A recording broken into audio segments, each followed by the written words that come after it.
Baik, selamat sore jemaat yang kasih dalam Tuhan.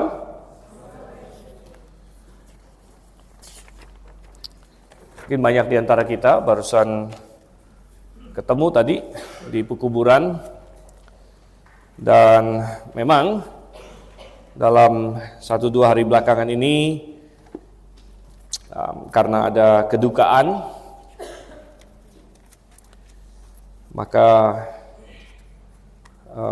pemikiran banyak didominasi mengenai hal duka tersebut, di mana ada seorang yang kita kenal, ya kalau dari saya sendiri, sepupu saya, adik sepupu saya yang masih sangat muda, ya, usianya 28 tahun, meninggal dan tadi baru saja kita kuburkan. Dan kebetulan kita sedang membahas kitab Mazmur, dan kita pas sampai ke daerah terakhir adalah Mazmur 82 sebenarnya yang kita bahas di 2 minggu lalu kalau saya tidak salah. Mazmur pasal 82. Dan hari ini, ya mungkin ini memang Tuhan atur seperti itu, kita sampai dan kita ingin membahas Mazmur pasal yang ke-90. Jadi coba kita lihat di dalam Mazmur pasal 90, satu tema yang cocok sebenarnya untuk kita renungkan berkaitan dengan ketika ada yang meninggal, tapi tentu bukan hanya pada saat ada yang meninggal. Ini adalah firman Tuhan yang indah dan perlu dipikirkan justru pada saat kita masih hidup yang pastinya, ya. Kalau kita sudah meninggal, tentu tidak ada kesempatan untuk merenungkan apa-apa lagi. Jadi kita ingin melihat Mazmur pasal 90 pada hari ini. Ada 17 ayat. Seperti biasa saya akan bacakan ayat 1 sampai ayat 17. Dan silakan mencamkan. Demikian firman Tuhan. Dan kita secara resmi sudah masuk ke jilid keempat di sini. Kita ingat bahwa kitab Mazmur itu ada 5 jilid, dibagi menjadi 5 jilid. Kita sudah lihat jilid pertama ditulis oleh Daud seluruhnya. Jilid 2, jilid 3 ada banyak Mazmur Asaf. Dan kita masuk ke jilid keempat di sini yang adalah dimulai dengan suatu Mazmur oleh Musa. Oke, ayat 1 sampai ayat 17, demikian firman Tuhan. Doa Musa abdi Allah, Tuhan engkaulah perteduhan kami turun-temurun. Sebelum gunung-gunung dilahirkan, bumi dan dunia diperanakan, dari dahulu kala sampai selama-lamanya engkaulah Allah.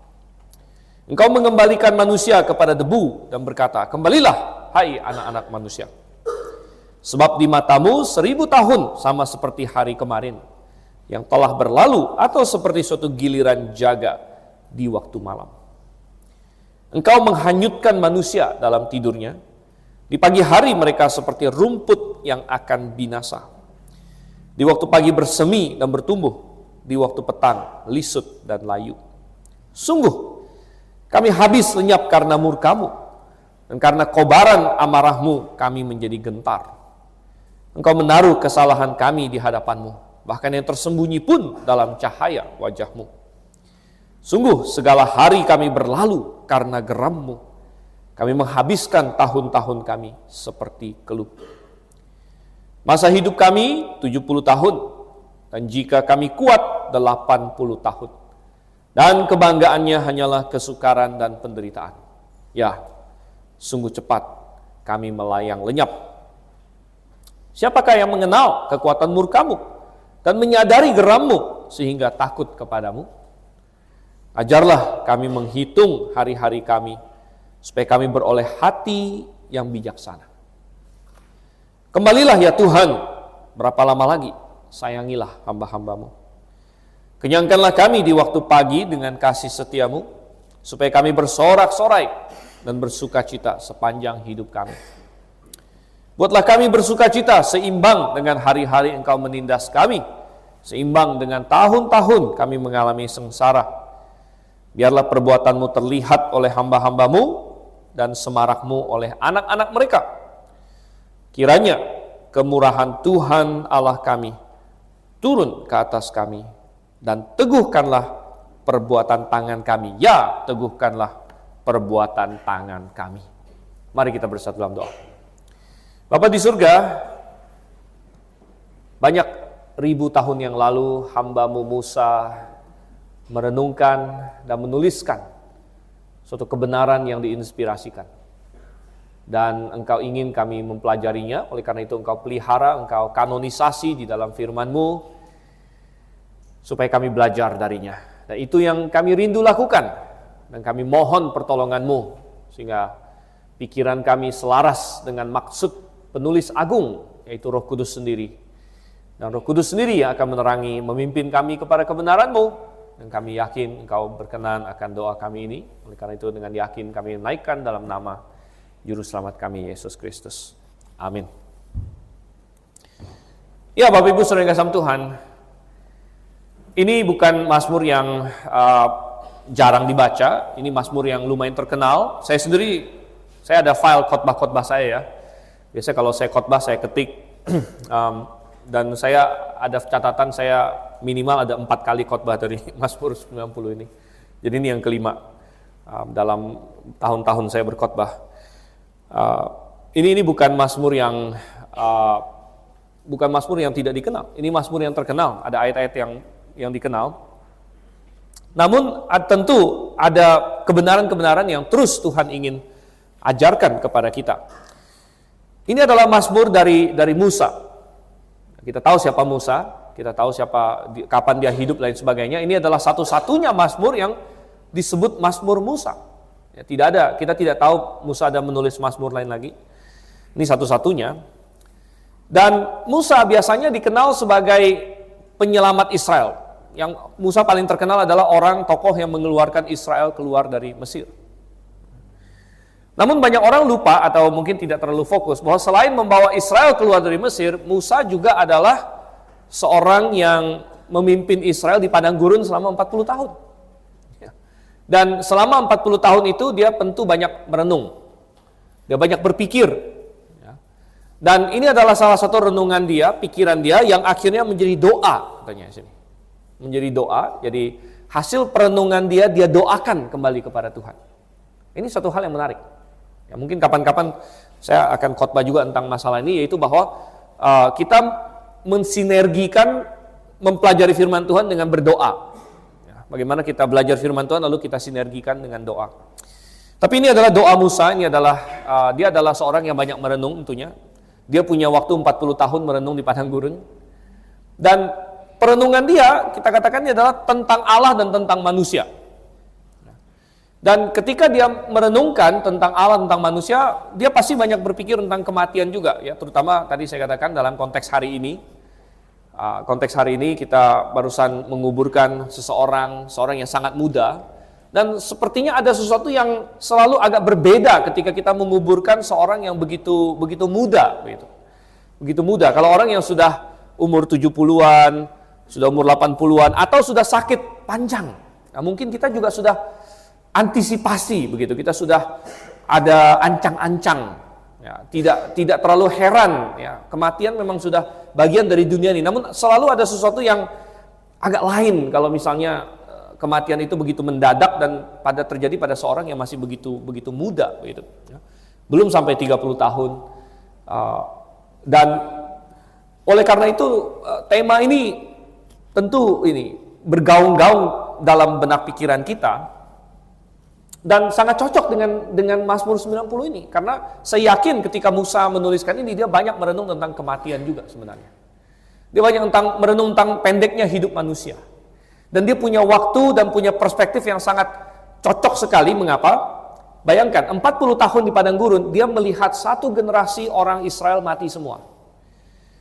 Dan dia yang paling terakhir mati sebelum masuk Kanaan. Karena Tuhan pernah berkata bahwa karena dosa Israel, semua laki-laki, bahkan semua orang kalau dibilang, di atas 20 tahun, semua orang yang keluar dari Mesir di atas 20 tahun akan mati di padang gurun, dengan pengecualian 2 orang saja, yaitu Yosua dan Kaleb. Jadi selama 40 tahun itu, Musa melihat, mulai dari kolega-kolega dia, saudara dia sendiri, Harun, Miriam, semua yang lain yang lebih muda dari dia, satu persatu mati. Ada yang mati mungkin karena tua, ada yang mati karena kena tulah oleh Tuhan atau lain sebagainya, ada yang ditelan bumi seperti Korah. banyak lagi yang lain. Jadi semuanya mati, saudara kasih Tuhan. Jadi selama 40 tahun itu, semua orang 20 tahun ke atas mati. Oleh karena itu, Musa punya suatu perspektif yang luar biasa ketika dia merenungkan kematian, kefanaan hidup manusia, dan lain sebagainya selama 40 tahun. Dan ingat, dia sendiri adalah yang terakhir mati sebelum orang Israel masuk ke dalam tanah Kanaan. Oke, oleh karena itu, apa isi renungan Musa di sini yang akan sangat indah bagi kita tentang Allah dan tentang manusia? Di sini ya, tentang Allah dan tentang manusia. Ternyata strukturnya kiasmik lagi. Kita akan melihat dia akan mulai dengan poin tentang Allah, kemudian ada poin tentang manusia lagi, kemudian terakhir poin tentang Allah lagi. Ada 4 poin yang ingin saya bagikan. Yang pertama, saudara kasih Tuhan, ayat 1 dan ayat 2 tentang Allah, yaitu kekekalan Allah. Kekekalan Allah.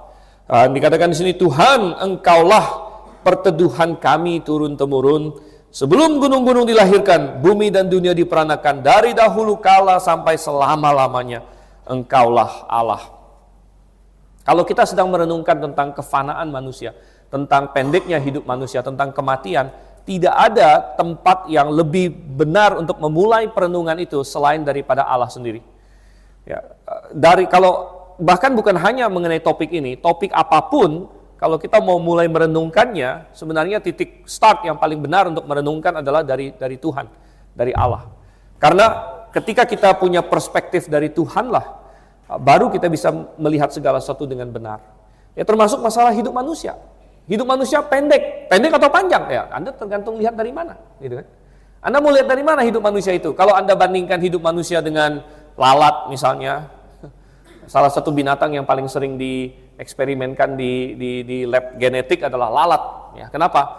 Ya, karena kalau manusia ingin tahu misalnya lalat A kawin dengan lalat B, anaknya seperti apa, ya, boleh nggak mengecek manusia? Boleh, cuman kalau manusia kan lama gitu, mesti bertahun-tahun ya. Manusia itu puluhan tahun baru punya anak. Jadi paling gampang cek lalat. Ya, dalam hitungan hari dia sudah besar, dia sudah bisa beranak cucu. Ya. Nah, jadi ya lalatlah jadi ini eksperimennya di situ. Jadi kalau kita bandingkan hidup manusia dengan hidup lalat, ya jelas manusia panjang sekali. Jadi Anda mau bandingkan dengan apa? Makanya saya bilang tadi, start awal atau perspektif apa kita merenungkan sesuatu itu sangat penting. Dan Musa memulai dengan merenungkan tentang segala sesuatu ini dari Tuhan terlebih dahulu. Dan dia sampai kepada suatu fakta bahwa Allah itu kekal, kekekalan Allah. Nah, tentu mengenai kekekalan Allah ini banyak sekali poinnya. Saya tidak akan panjang lebar. Semester ini kita ada kelas namanya teologi proper ya. Kita akan mempelajari tentang sifat-sifat Allah.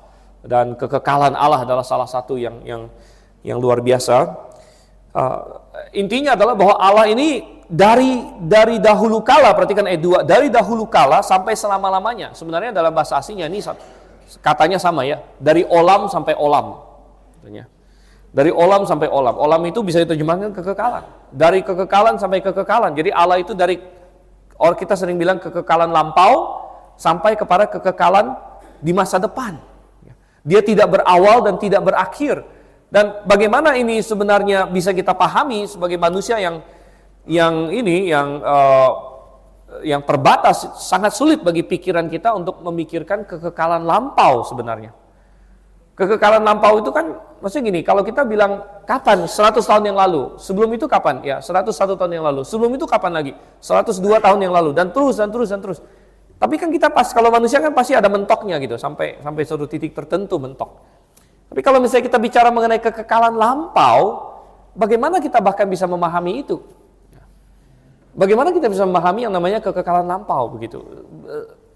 Secara akal budi pun sulit untuk kita tangkap ya, sebenarnya gimana sih yang namanya kekekalan lampau itu ya. Tetapi Allah ya, dari kekal sampai kekal, katanya bahkan sebelum gunung-gunung dilahirkan ya, sebelum gunung-gunung dilahirkan. Jadi ketika Tuhan menciptakan gunung itu digambarkan seperti Tuhan melahirkan gunung ya. Sekali lagi ini bahasa untuk menggambarkan kebesaran Tuhan ya. Nah, sekali lagi, kalau manusia tadi kita bandingkan dengan hidup binatang mungkin panjang. Tapi bagaimana kalau manusia dibandingkan dengan gunung? Gunung itu kan sudah dari lama, ya, dari dulu. Ya, namun Allah di sini ya, Allah. Nah, menarik sekali bahwa Allah yang ada dari kekal sampai kekal ini, lalu Allah menciptakan manusia. Dan manusia Tuhan berikan kekekalan dalam hatinya. Coba kita buka dalam Pengkhotbah. Pengkhotbah pasalnya yang ketiga. Pengkhotbah pasalnya yang ketiga, ayatnya yang ke-11.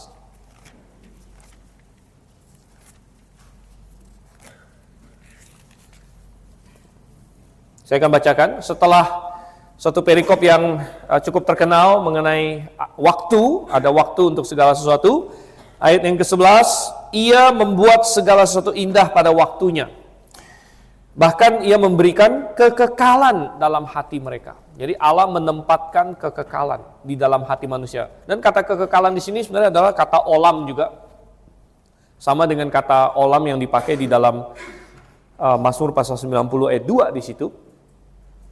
Tuhan menempatkan kekekalan dalam hati manusia. Oleh karena itulah manusia bisa merenungkan tentang Tuhan. Karena manusia diciptakan menurut gambar dan rupanya. Makanya kita bisa merenung Tuhan itu seperti apa dan lain sebagainya. Binatang tidak bisa merenungkan tentang Tuhan.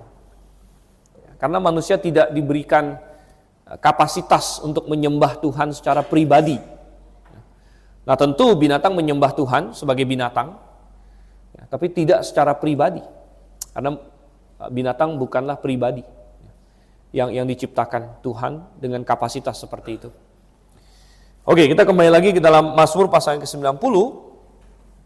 Setelah merenungkan tentang kekekalan Allah, maka kontrasnya yang menjadi salah satu titik perenungan Musa di sini adalah poin tentang manusia.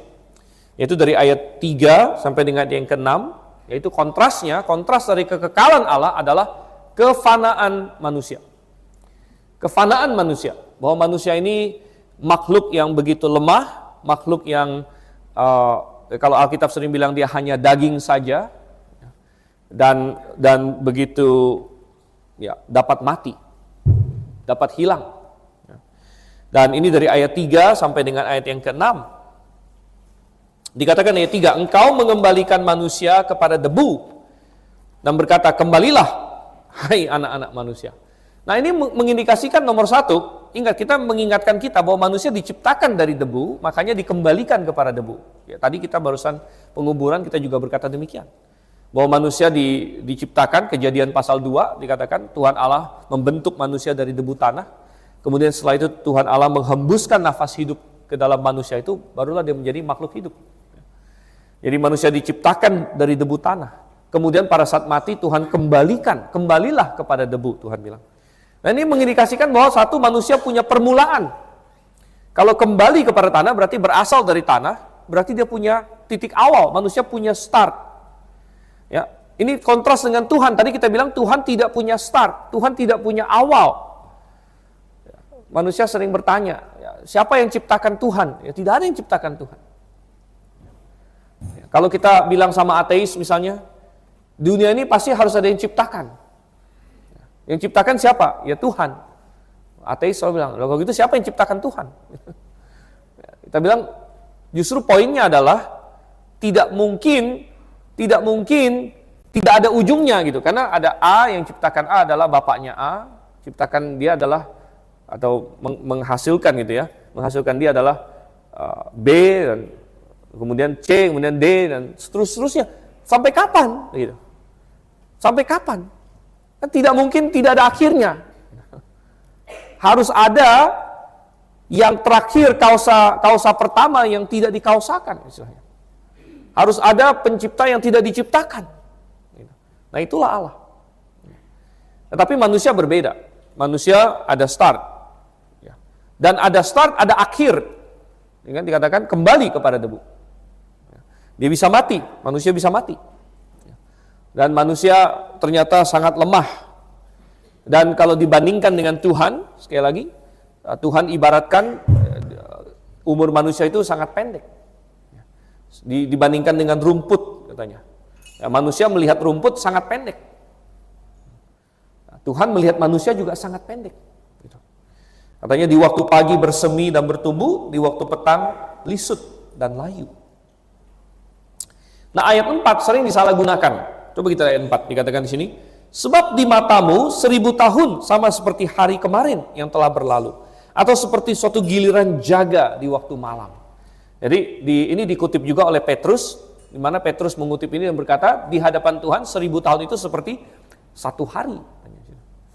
Nah, lalu ada orang salah gunakan ini, terutama orang-orang yang ingin berkompromi dalam hal hari-hari penciptaan. Karena Alkitab mengajarkan bahwa Allah menciptakan langit dan bumi dalam 6 hari. Ya, Tuhan ciptakan langit dan bumi dalam 6 hari, sedangkan banyak saintis, banyak ilmuwan hari ini bersikuku bahwa dunia kita ini sudah sangat lama, sudah sangat tua, sudah miliaran tahun bahkan. Sehingga ada yang berkompromi dan berkata begini, oh mungkin yang dimaksudkan Tuhan ciptakan hari pertama jadilah terang. Itu bukan satu hari, benar-benar satu hari, mungkin satu hari yang 24 jam katanya. Mungkin ini harinya Tuhan katanya. Lalu hari Tuhan itu apa katanya? Nah hari Tuhan ini, lalu mereka bilang nih 1000 tahun katanya. Karena dikatakan bagi Tuhan 1000 tahun sama dengan satu hari. Nah, jadi dengan cara demikian ketika Tuhan berkata hari kedua Tuhan ciptakan cakrawala, hari ketiga Tuhan ciptakan daratan dan tumbuh-tumbuhan, hari keempat Tuhan ciptakan matahari, bulan dan bintang, hari kelima Tuhan ciptakan binatang terbang dan binatang laut, hari keenam Tuhan ciptakan binatang darat dan manusia. 6 hari jadi semuanya.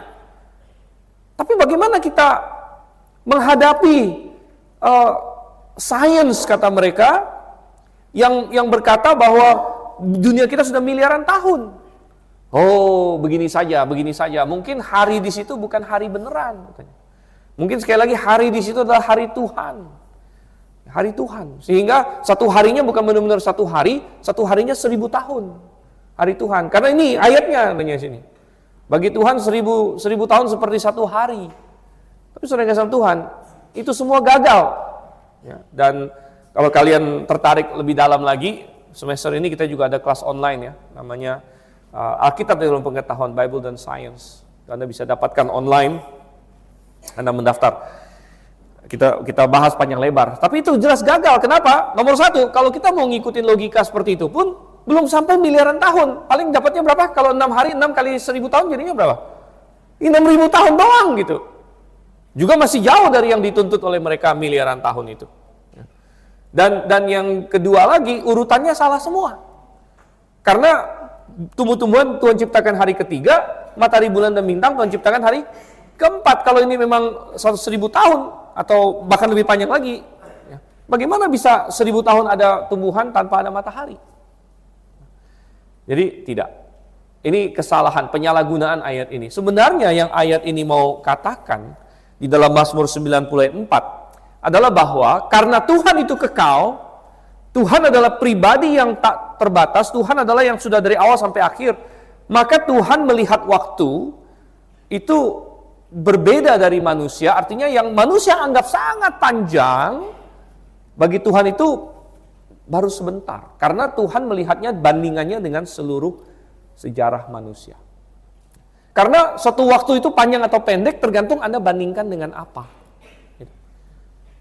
Kalau Anda belum punya perspektif, kita tidak tahu. Kalau belum punya perspektif. Gitu. Anak-anak biasanya paling gak sabar karena mereka belum punya perspektif. Misalnya anak-anak ngebet ini kan, misalnya sudah mau ulang tahun gitu. Tinggal berapa hari lagi seorang anak mau ulang tahun misalnya. Lalu dia mau sesuatu, mau sesuatu. Orang tuanya bilang sabar ya. Sabar. Ya, karena orang tua kan sudah lewat bertahun-tahun ya, dia tahulah. Beda berapa hari sebenarnya nggak terlalu penting gitu ya. Tapi anak itu mungkin bagi dia karena dia belum punya perspektif itu. Maka bagi dia berapa hari itu wah sangat lama sekali bagi dia. Nah, apalagi manusia dengan Tuhan. Manusia anggap, makanya kalau kita bilang Tuhan, kenapa engkau tidak jawab aku? Lama sekali engkau jawab aku. Dia bilang yang benar lama. Sebenarnya nggak lama sih. Cuma perspektifnya aja harus benar. Jawaban Tuhan tepat pada waktunya. Cuman kita yang rasanya lama. Makanya Petrus kutip ini. Ya, di mana janji kedatangannya? Tuhan Yesus bilang, aku akan datang segera. Aku akan datang kembali, Tuhan Yesus bilang. Lalu katanya pengejek-pengejek akan berkata, di mana janji kedatangannya? Udah lama nggak datang-datang. Nah, kalau Petrus bisa ngomong begitu abad pertama, di mana dia menulis ini mungkin sudah puluhan tahun Tuhan Yesus pulang ke sorga, baru puluhan tahun, itu aja udah dirasa lama gitu. Ya. Apalagi kita di abad 21 ini yang berkata, Tuhan sudah hampir 2000 tahun kau nggak balik-balik. Ya. Jadi di mana janji kedatangannya? Gitu. Tapi apa yang Petrus katakan tetap sama. Bagi Tuhan apa? 1000 tahun itu seperti satu hari. Artinya lama atau tidak lama, ini tergantung perspektif kita. Nah, dari perspektif Tuhan, dia datang tepat pada waktunya. Oke, kita kembali lagi ke Mazmur pasal 90 di sini. Kita masuk ke poin yang ketiga sekarang. Masuk kepada poin yang ketiga. Nah, poin ketiga ini masih tentang manusia. Jadi poin pertama tentang Allah, kekekalan Allah. Poin kedua tentang manusia, kefanaan manusia. Poin ketiga tentang manusia lagi. Apa? Keberdosaan manusia. Keberdosaan manusia. Itu dari ayat 7 sampai dengan ayat 11 kira-kira. Tergantung kita mau bagi di mana. Ya, sampai ayat 11. 7 sampai 11 berbicara mengenai keberdosaan manusia. Dan ya, pertanyaannya adalah kenapa manusia hidupnya begitu pendek? Dan kita sampai kepada bagian yang terkenal di Mazmur 90 ini, karena dari Mazmur 90 yang paling terkenal adalah ayatnya yang ke-10 di sini. Dimana dikatakan, masa hidup kami 70 tahun, jika kami kuat 80 tahun. Ya. Tapi pertanyaan sebenarnya yang mau dijawab di sini adalah, kenapa manusia hidupnya begitu pendek? Kenapa manusia hidupnya 70, kalau kuat 80. Dan itu pun katanya kebanggaannya hanyalah kesukaran dan penderitaan. Sudah pendek, banyak sukarnya lagi. Bahkan saya sering bilang, akhirnya yang dibanggakan yang sukarnya. Karena ya seperti itu. Kalau tidak mengalami sukar, nggak ada ceritanya. Nggak ada ceritanya. Pak Sento yang ikut kemarin di rumah duka, Pak Sento kan cerita waktu dia kecil gimana kan? Susah katanya. Tapi coba kalau Pak Sento nggak ngalamin, kan nggak ada cerita. Gitu. Makanya ada cerita sekarang. Wah, ini waktu, jadi waktu mengalami itu nggak enak. Ya. Tapi kemudian belakangan setelah lulus dan lewat, jadi kebanggaan juga. Oh, saya sudah lalui itu semua. Saya sudah lalui itu semua. Jadi bangga. Makanya dikatakan sini apa? Kebanggaannya hanyalah kesukaran dan penderitaan. Wah, ini kita bilang, kok manusia ini malang sekali ya? Gitu ya. Udah hidupnya pendek, gitu kan? Penuh dengan kesusahan. Yang dibanggakan akhirnya kesusahan pula, begitu. Ya. Kenapa manusia jadi seperti itu? Nah, sekali lagi jawabannya di sini adalah ya, karena sebenarnya manusia sudah berdosa. Nah, ingat dalam konteks Musa, ya, dalam konteks Musa dia sedang berpikir dosa yang spesifik di sini. Dosa apa? Kenapa tadi saya katakan semua orang Israel 20 tahun ke atas harus mati di padang gurun? Karena dosa. Dosa apa? Dosa rame-rame. Tuhan suruh mereka masuk ke tanah Kanaan, mereka nggak mau. Diwakili oleh 10 orang pengintai yang memberikan laporan busuk. Wah, di tanah Kanaan ada raksasa-raksasa. Kalau kita masuk kita pasti mati. Jadi semua umat jadi nggak percaya. Malah bilang sama Musa, ngapain kamu bawa kami keluar untuk mati di sini? Ayo kita balik ke Mesir. Wah, ini Tuhan marah sekali. Oke? Kalian tidak mau masuk, kalau gitu jangan masuk. Muter-muter padang gurun, mati 40 tahun. Jadi dalam konteks spesifik Musa, dosalah yang menyebabkan mereka semua mati di padang gurun, memang benar. Gitu. Ya. Tetapi dalam konteks universal, ini juga benar. Ini juga benar. Jadi dalam konteks Musa ini benar, dalam konteks universal sampai ke kita hari ini juga benar, bahwa manusia mati dan lain sebagainya adalah karena dosa. Karena dosa. Karena dosa Adam, dan dosa kita. Karena manusia adalah makhluk yang berdosa. Maka upah dosa ialah maut.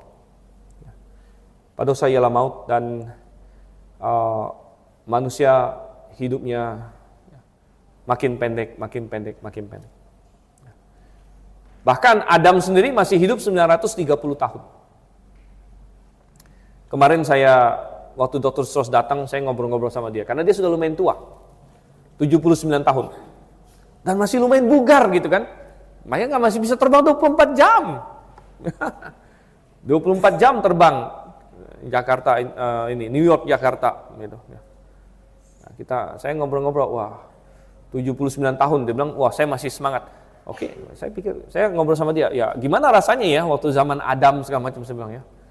Orang manusia bisa hidup 900-an tahun. Nah, kita tidak bilang itu mitos, kita kan orang yang percaya itu literal. Itu literal.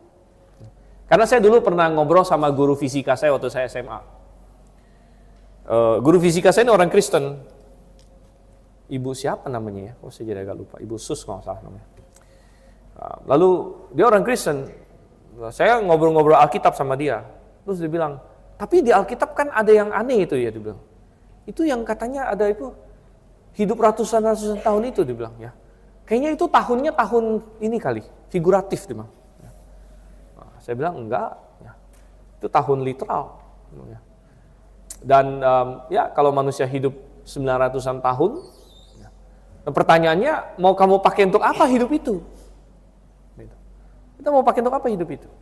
Tapi sampai ke zaman Musa, dia sudah bilang 70, kalau kuat 80. Nah ini bukan batas absolut tentunya. Bukan batas absolut, karena kita tahu Musa sendiri hidup lebih dari itu. Musa sendiri hidup sampai 120 tahun.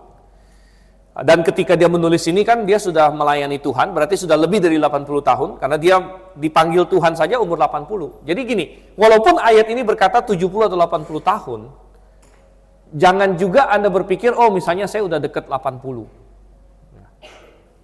Berarti waktu saya sudah hampir habis, gak usah melayani Tuhan lagi. Jangan berpikir begitu. Karena apa? Musa saja dipanggilnya pas 80. Jadi waktu Musa menulis ini dia sudah di atas 80 tahun. Dan kita tahu dia 100 sampai 120. Jadi ini bukan batas maksimum. Tapi ini adalah pengamatan Musa manusia pada umumnya di zaman dia. 70 kalau kuat 80. Dan saya rasa sampai hari ini masih relevan ini. 70 kalau kuat 80. Ini ya. Masih relevan.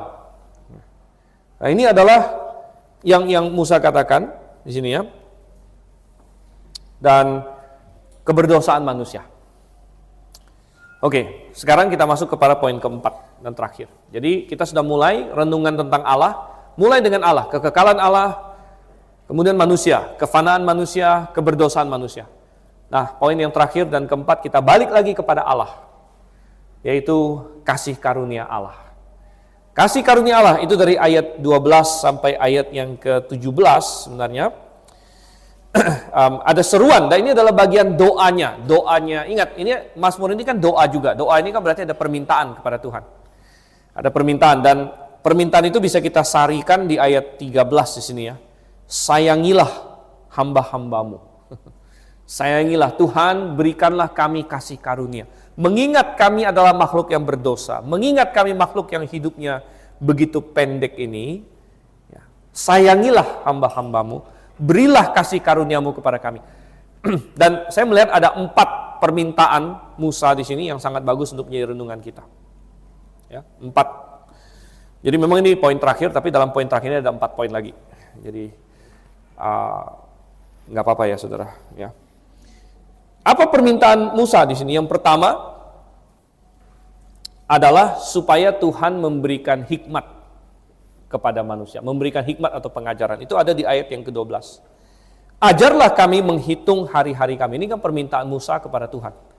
Ajarlah kami menghitung hari-hari kami supaya kami beroleh hati yang bijaksana. Jadi minta hikmat dari Tuhan supaya mendapat hati yang bijaksana, terutama berkaitan dengan masa hidup. Ajar kami menghitung hari-hari kami. Sebenarnya ini banyak sekali aplikasinya. Ajar kami menghitung hari-hari kami. Satu tahun ada 365 hari. Kalau Anda hidup 70 tahun, Anda tinggal kalikan di situ. Atau Anda supaya lebih gampang dibulatkan aja lah, anggap aja 400 hari. 400 hari dikali 70 itu berapa, Saudara? 28.000. 28.000. Kita bulatkan lagi 30.000 supaya mendekati 80 tahun lah. Gitu. Jadi manusia itu bisa kita bilang punya slot waktu 30.000 hari. 30.000 hari dalam hidup ini. Lalu Tuhan bilang, ajar kami menghitung hari-hari kami, agar kami beroleh hati yang bijaksana. Tapi kadang-kadang saya merenung juga gini, ajar kami menghitung hari-hari kami. Tapi kan Tuhan gak pernah kasih tahu kita hari kita berapa banyak. Contohnya yang barusan meninggal, saudari Christine, sepupu saya. Dia tidak sampai 30.000 hari. Dia cuma 28 tahun. Berarti hari dia berapa itu? Ya. Saya malas hitung ya. 28 dikali 365. Dikalkulatorkan aja lah. Hari dia berapa? Gitu kan? Ya jelas tidak sampai 30.000. Ya, jadi kalau kita bilang ajarlah kami menghitung hari-hari kami. Sebenarnya begini, 70 atau 80 itu adalah maksimum normalnya. Jadi Tuhan ingin kita tahu gini, maksimumnya kamu cuma punya segini loh, hai manusia. Tetapi bisa juga kamu tidak sampai segitu. Nah, maksimumnya saja pendek. Apalagi kalau tidak sampai maksimum. Maksimumnya saja pendek, apalagi kalau tidak sampai maksimum. Oleh karena itu harus membuat kita bijaksana istilahnya. Bijaksana apa? Bijaksana bahwa ternyata waktu di dunia ini pendek. Bijaksana bahwa ternyata benar kata Alkitab, saya di dunia ini adalah musafir. Dunia ini adalah saya lewat. Ini bukan rumah saya yang sesungguhnya. Saya adalah musafir. Dan itu membuat kita menjadi bijaksana. Sehingga apapun yang kita pegang di dunia ini, tidak kita pegang dengan terlalu erat. Seolah-olah inilah tempat permanen kita. Kita pegang dengan santai saja. Kalau Tuhan kasih kita harta, Tuhan kasih kita barang-barang, puji syukur kepada Tuhan. Tapi kita pegang dengan, jangan dipegangnya erat banget gitu, kayak, wah inilah nyawa saya. Gak usah. Kenapa? Kita sudah menjadi bijaksana. Ternyata hari-hari saya ada hitungannya. Maksimum sekian, maksimumnya saja pendek gitu. Apalagi kalau nggak sampai maksimum. Nah, jadi kita menjadi bijaksana. Kita menjadi berhikmat. Mengenai bagaimana kita harus menghadapi semua ini. Kemudian, permintaan kedua. Ayat yang ke-14 dan 15. Kenyangkanlah kami di waktu pagi dengan kasih setiamu. Ya, supaya kami bersorak-sorai dan bersukacita sepanjang hidup kami. Buatlah kami bersukacita seimbang dengan hari-hari Engkau menindas kami. Seimbang dengan tahun-tahun kami mengalami sengsara. Permintaan kedua adalah agar Allah memberkati hari-hari kita yang pendek ini. Tadi kita sudah bilang bahwa manusia itu sudah waktunya pendek, terus kebanggaannya adalah yang susah-susah begitu. Tapi kita minta sama Tuhan, Tuhan, aku minta kasih karunia. Aku minta kasih karunia, pertama jadikan aku berhikmat. Nomor dua, berkatilah hari-hariku di dunia ini, ya, yang pendek ini, tapi berkatilah supaya aku bisa bersukacita di dalamnya terhadap Engkau. Ya. Dan kembali, kunci dari sukacita adalah hubungan kita dengan Tuhan. Makanya Tuhan Yesus bisa berkata, damai sejahteraku kuberikan kepada kalian, waktu dia meninggalkan dunia ini.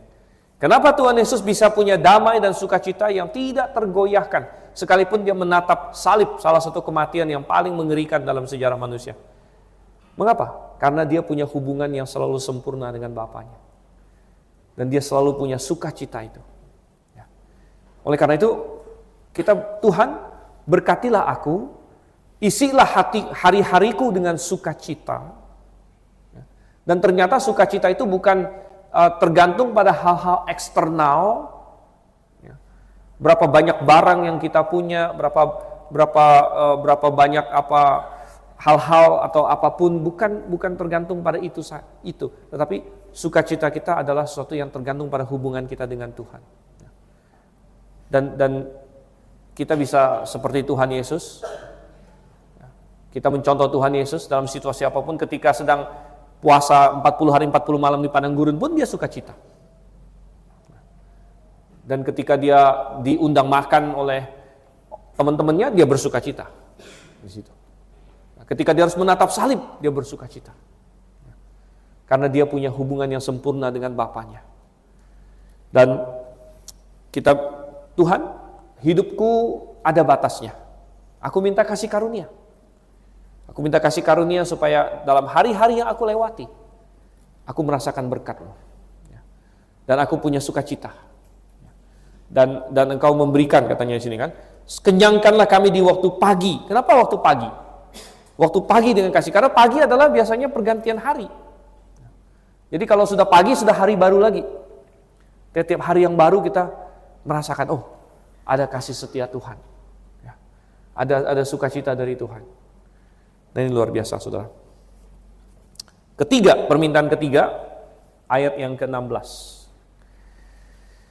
Biarlah perbuatanmu terlihat oleh hamba-hambamu dan semarakmu oleh anak-anak mereka.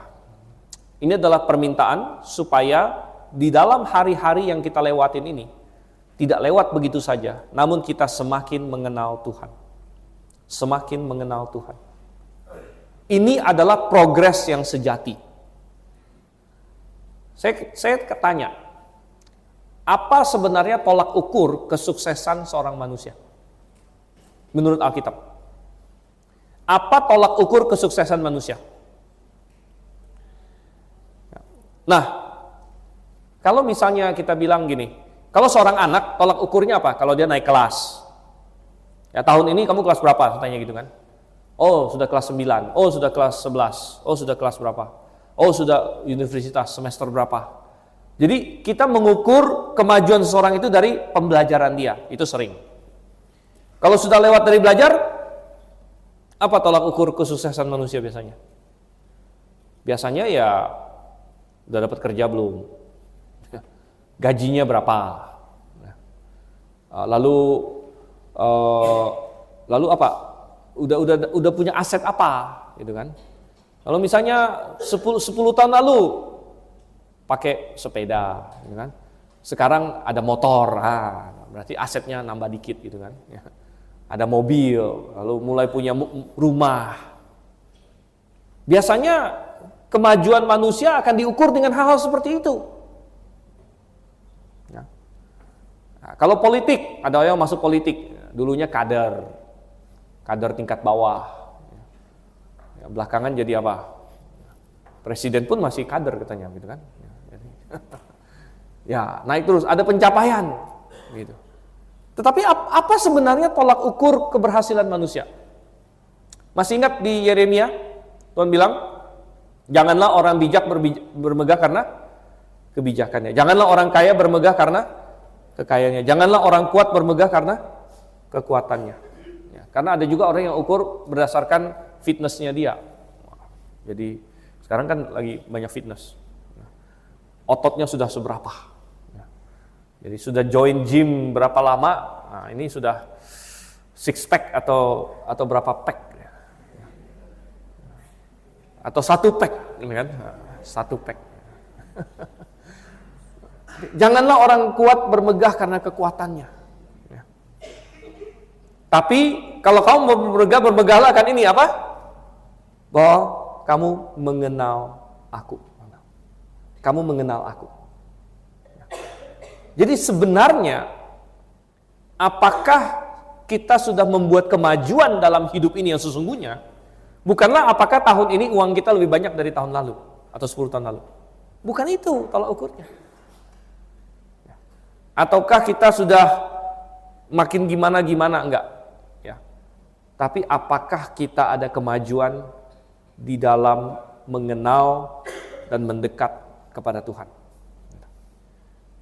Itu adalah tolak ukur kemajuan manusia yang sesungguhnya. Makanya dikatakan di sini, ayat 16 di doa, Tuhan, kami punya hari yang pendek, ya, berkatilah kami dalam hari-hari kami yang pendek ini, dan biarlah kami semakin memahamimu, semakin mengenal Engkau. Biarlah perbuatanmu terlihat oleh hamba-hambamu dan semarakmu oleh anak-anak mereka. Dan permintaan yang keempat, saudara kasih Tuhan, ada di ayat yang ke-17. Permintaan yang keempat, kiranya kemurahan Tuhan Allah kami turun ke atas kami, dan teguhkanlah perbuatan tangan kami. Ya, teguhkanlah perbuatan tangan kami. Ini adalah permintaan supaya perbuatan kita di hari-hari kita yang pendek ini bisa diteguhkan, berarti bisa bertahan sampai kepada kekekalan. Dan ini berarti adalah permintaan kita kepada Tuhan supaya Tuhan memimpin kita sehingga apa yang kita lakukan di dunia saat ini akan punya dampak kepada kekekalan. Tidak akan hilang begitu saja. Tidak akan hilang begitu saja.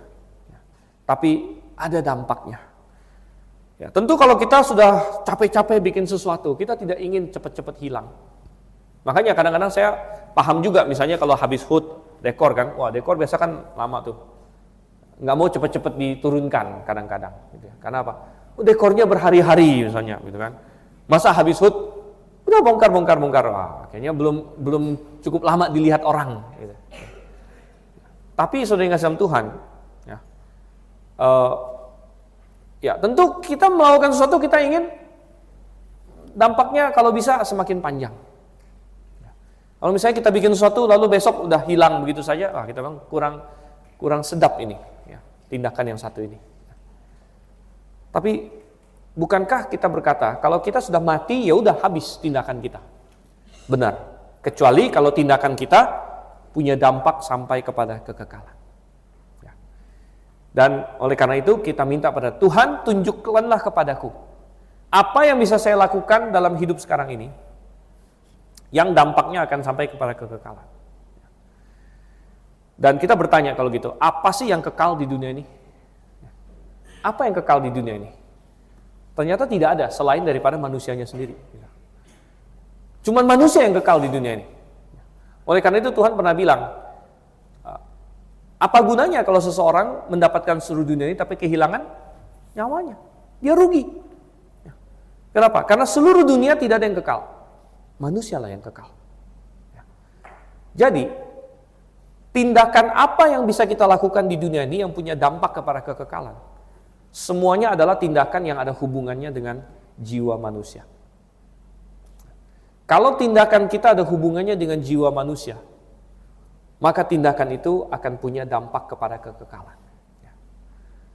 Entah itu kita menarik orang, seperti yang Pak Sento khotbah tadi pagi, merenggut orang dari api, dari kebinasaan kita bawa, kita perkenalkan kepada Injil, kita perkenalkan keselamatan kepada dia. Nah ini dampaknya besar dalam kekekalan. Kenapa? Jiwa ini kekal. Dan tadinya dia binasa, lalu dia menjadi hidup. Dan ini yang mau kita lakukan.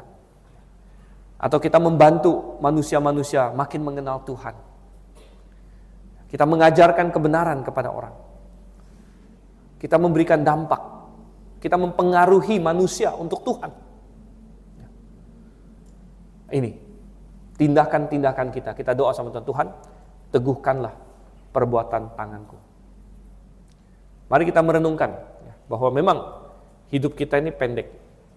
Kita diingatkan sekali lagi, dengan ada orang yang kita kenal, di pertengahan usia, dia hilang, dia mati. Hidup manusia 70 tahun, kalau kuat 80 tahun, itu maksimumnya.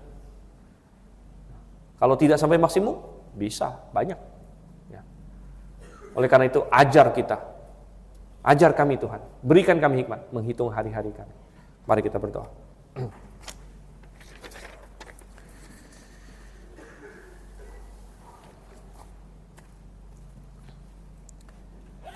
Bapa di surga, sungguh kami diingatkan betapa fananya kami sebagai manusia. Betapa lemah tanpa Engkau. Kami bagaikan rumput. Namun Engkau telah menaruh kekekalan dalam diri kami. Karena kami akan hidup terus. Jiwa kami tidak mati. Namun akan menghabiskan kekekalan, entah bersama dengan Engkau atau terpisah darimu. Tuhan, tapi pada masa hidup inilah keputusan-keputusan kami buat yang akan mempengaruhi apa yang terjadi dalam kekekalan nanti. Pimpin Tuhan, biarlah kami semua menjadi bijaksana. Kami berdoa dalam nama Yesus Kristus. Amin.